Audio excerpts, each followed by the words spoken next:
नमस्कार, आदाब। आइए बात करते हैं महाराष्ट्र की। महाराष्ट्र में ब्लड यानी खून, रक्त अब महंगा हो गया है। सरकारी सब्सिडी के हिसाब से अगर देखेंगे तो पहले 800 रुपये में ब्लड मिल जाता था सरकारी संस्थानों में या सरकारी अस्पतालों में, और ये रक्त अब करीब 1100 रुपये में इन ठिकानों पर मिल सकेगा। ब्लड यानी रक्त एक ऐसी चीज़ है जिसका दुनिया में कहीं भी किसी भी कंपनी में तैयारी करने का कोई काम नहीं होता। ब्लड इंसानों के जिस्म से लिया जाता है और दूसरे की जान बचाने के लिए इस्तेमाल किया जाता है या दान में दिया जाता है।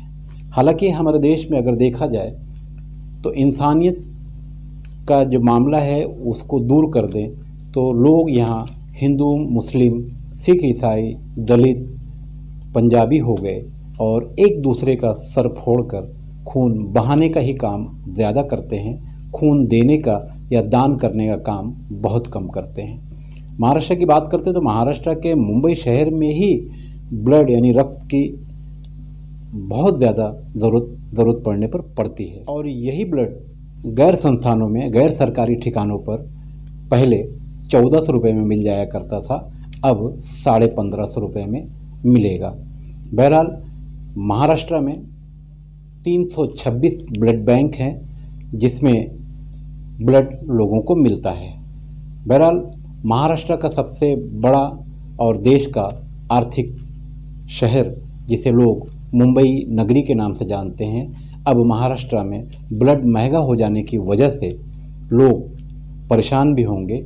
हालांकि अगर हम सभी मिलकर कहीं न कहीं एक दूसरे का सर फोड़ने का काम बंद कर दें, एक दूसरे को हैरान करना या एक दूसरे के घरों को जलाना, इंसानों को जलाकर मार देना, ये सब बंद कर दें तो ब्लड की ज़रूरत हमें इतनी नहीं पड़ेगी। मगर ये कैसे हो सकता है?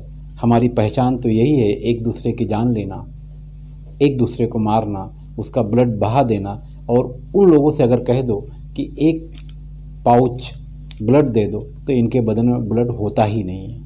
बहरहाल महाराष्ट्र में ब्लड महंगा हो गया और महंगाई की मार पूरा महाराष्ट्र झेल रहा है। पूरा महाराष्ट्र ही नहीं, पूरा देश झेल रहा है।